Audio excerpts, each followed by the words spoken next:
there is a chance for the President of the United States to carry out a phrase his father used, and that is a New World Order.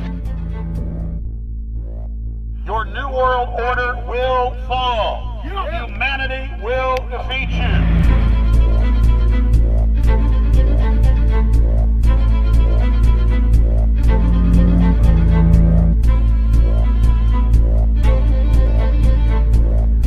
UN chieftain and unrepentant eugenicist Julian Huxley argued that since the leaders of eugenics had founded the environmental and conservation movements, that they should be used as vehicles in the formation of a world government.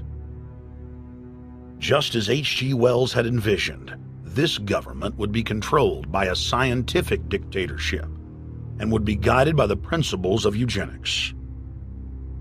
Huxley created the World Wildlife Fund with Bilderberg founder and former SS officer Aldous Huxley, author of Brave New World and brother of Julian Huxley, gave a speech at Berkeley in 1962, shortly before his death.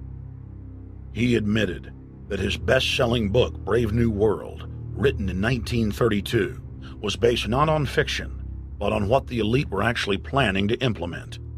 But if you can get people to consent to the state of affairs in which they are living, the state of servitude, the state of being, well, it seems to me that the nature of the ultimate revolution with which we are now faced is precisely this, that we are in process of developing a whole series of techniques which will enable the controlling oligarchy, who have always existed and presumably always will exist, to get people actually to love their servitude.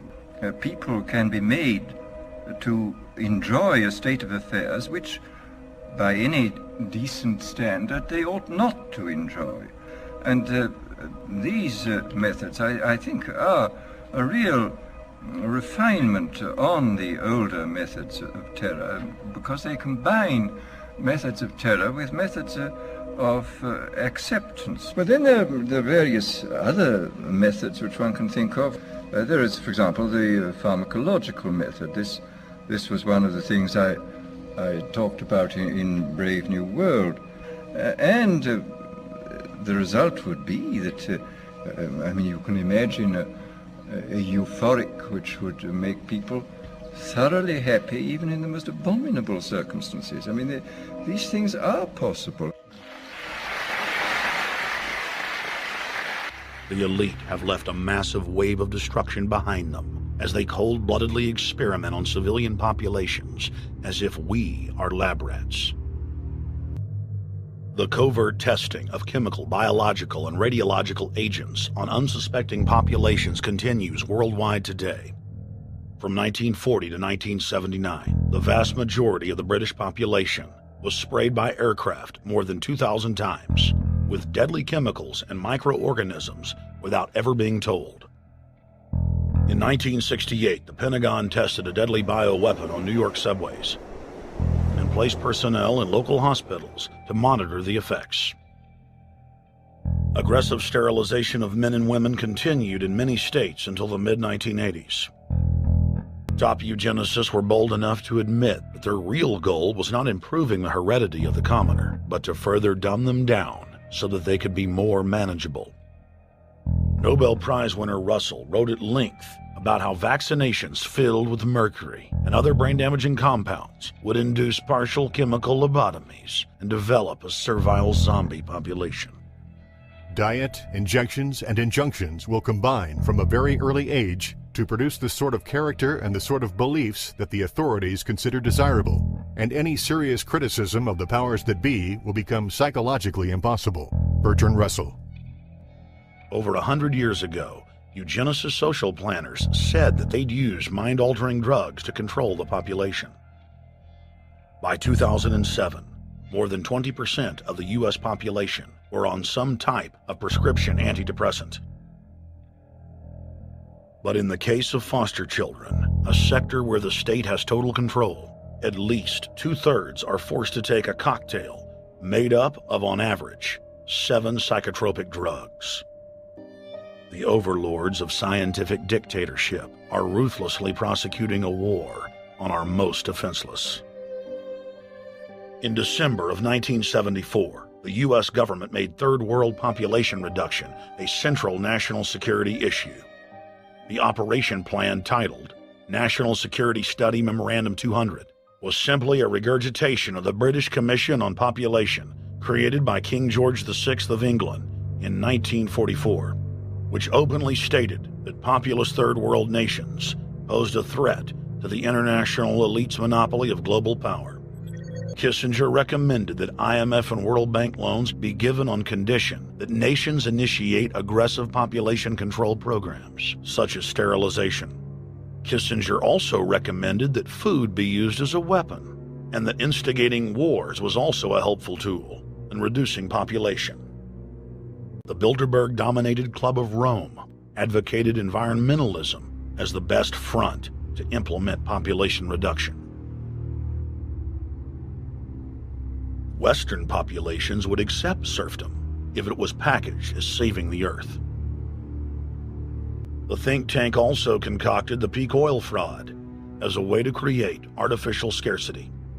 The draft copy of the United Nations Global Biodiversity Assessment, it states very clearly that we must reduce the human population from its current level of about 6 billion people down to about 1 billion people. And somebody mentioned, well, why would they want to reduce the human population when that means less money for them? Most people have no idea. They're not after money. They have all the money they need. They're after power. That's their aphrodisiac. The overlords of the New World Order are now aggressively pushing for a worldwide one-child policy. The Chinese one-child policy was phased in gradually. In the 60s, when it began, you only had to pay a tax penalty. Only later did they imprison you if you had more than one child. In the push to reduce global warming, children, according to some, are the new culprits. A think tank in the UK says too many kids are what's making the planet worse, saying large families, anything over 2 children really, should be frowned upon as an environmental no-no, akin to not reusing your plastic bags, driving one of those big gas-guzzling cars, taking long trips overseas. In 1999, the Bill and Melinda Gates Foundation gave $2.2 billion to Planned Parenthood, the United Nations Population Fund, and other population reduction groups. By 2007, the Gates had given more than $30 billion, almost exclusively to population control groups. The eugenics movement has now shaken off much of its Nazi baggage and is using people's legitimate concern about the environment as a cloak to conceal their real agenda.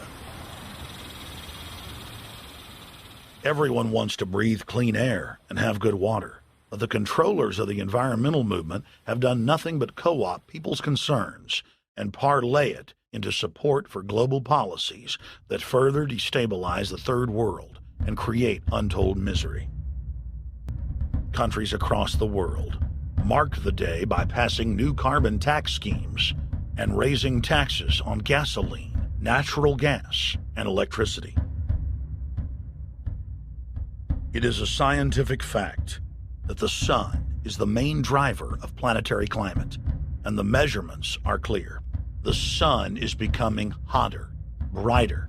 It has been slowly increasing thermal output in the last 100 years, causing warming not just on Earth, but throughout the solar system. But the scientific facts and even the order of the planets didn't matter to one of the chief organizers of Live Earth, David Mayer de Rothschild, heir to the British arm of the Rothschild fortune, when we spoke to him. When I called Rothschild on the order of the planets, he just laughed, thinking the audience wouldn't get it. He continued to count on the population's ignorance and claimed that the global warming lobby has nothing to do with carbon taxes. I guess he hadn't spoken with his good personal friend, Al Gore. Put a price on the carbon. A tax is the best way. Cap and trade can also do it. But you guys are gobbling up all the world's concern to just simply line your pockets and make kids read your book in schools and do all this. It's a business, just like you said, Rothschild. It's not. Do you think I make any money out of this? It's the same thing. It's the same thing your your money-changing ancestors did.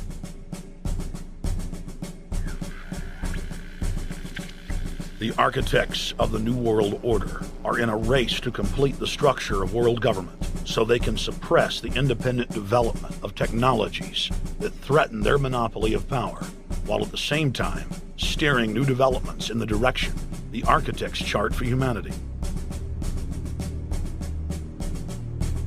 The technocrats call their governing system the final revolution because in the past, empires were enforced militarily.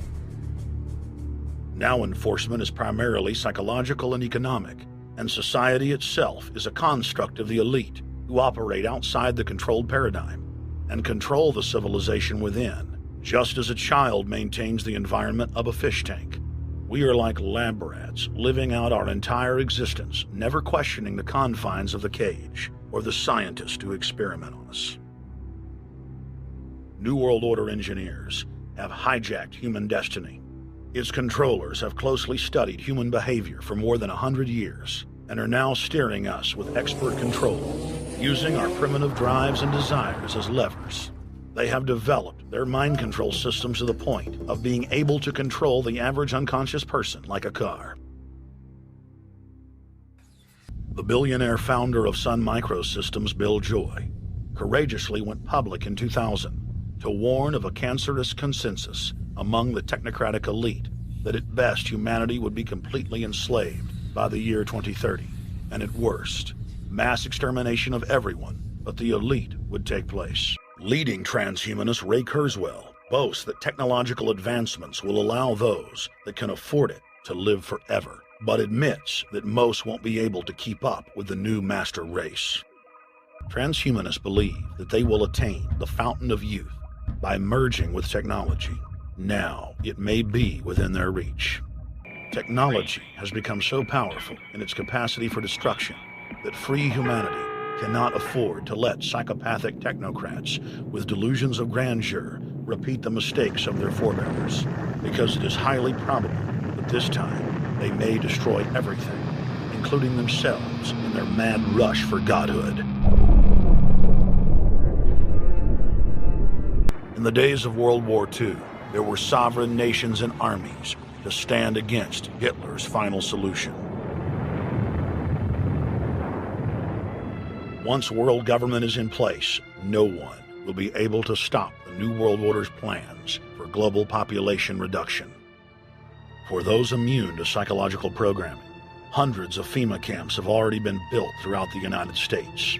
In their quest for population reduction, no method is off the table. These dark builders intend to release a string of man-made bioweapons plagues, each one worse than the last, while at the same time expanding the police state to enforce an orderly extermination of the population, all in the name of fighting invisible terrorists. Ladies and gentlemen, we're here in Canada today to stand up against the Bilderberg Group that is attempting to get rid of the sovereignty of the United States. The truth of your world government has now been exposed. We know you are ruthless. We know you are evil. You are not our queens. You are not our kings. You are not our gods. We do not belong to you. We are not your slaves. We will defeat your world government. We will defeat world taxation. We will defeat your control grid. God is on our side. I stand before the creator of the universe, and I ask the creator of the universe, as our founding fathers did in 1776, to lead, guide, and direct us, and to give us the power and the foresight and the understanding and the will to stand against your entire agenda, including your final plan of world population reduction of 80% that Henry Kissinger penned in 1973. Why do you put mercury in the vaccines, sodium fluoride in the water? Why? Why do you put cancer viruses in the vaccines? Why have you used depleted uranium now in 4 separate nations? You're arrogant. You have the sickness that elites have had throughout history in their literal and, in some cases, figurative ivory towers. You believe that you're invincible.